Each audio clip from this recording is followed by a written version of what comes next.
Pemerintah akan memungut pajak penghasilan PPh Natura dan pajak kenikmatan yang telah diatur dalam Undang-Undang Harmonisasi Peraturan Perpajakan mulai semester 2 tahun 2023. Aturan turunan terkait pajak Natura ini masih disiapkan dan akan segera disosialisasikan kepada masyarakat selama 3 hingga 6 bulan ke depan. Mulai semester 2 tahun ini, pemerintah akan memungut pajak penghasilan Natura atau PPh atas imbalan berupa barang atau kenikmatan yang didapat karyawan dari perusahaan atau pemberi kerja. Direktur Jenderal Pajak Kementerian Keuangan Suryo Utomo dalam media briefing di Jakarta mengatakan, pajak Natura diterapkan untuk memberi keadilan. Karyawan yang berpenghasilan tinggi dan menerima fasilitas perusahaan harus membayar pajak lebih banyak dibandingkan dengan karyawan berpenghasilan rendah. Regulasi tentang pajak Natura akan diatur lebih rinci dalam Peraturan Menteri Keuangan, termasuk pengecualian objek pajak Natura seperti fasilitas makan atau minum di tempat kerja bagi seluruh pegawai dan reimbursement makanan atau minuman bagi pegawai dinas luar, serta kenikmatan yang diberikan di daerah tertentu.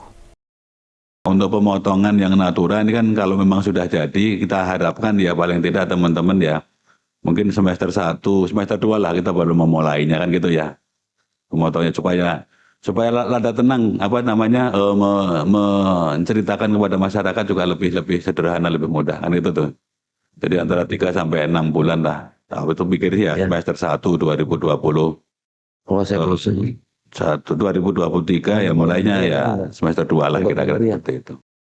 Untuk menyederhanakan administrasi perpajakan, Direktorat Jenderal Pajak akan menggunakan nomor induk kependudukan atau NIK sebagai nomor pokok wajib pajak NPWP. Menurut Suryo Utomo, hingga saat ini sudah ada 53 juta NIK dari target 69 juta NIK yang sudah terintegrasi dengan NPWP. Sejauh ini, Ditjen Pajak bersama Kemendagri masih melakukan pemadanan data NIK dengan NPWP untuk mencocokkan data dan informasi terkait dengan identitas wajib pajak orang pribadi dengan data yang ada di Kementerian Dalam Negeri. Menurut Ditjen Pajak, transformasi ini akan dilakukan melalui sistem digital perpajakan yang akan diluncurkan pada 1 Januari 2024.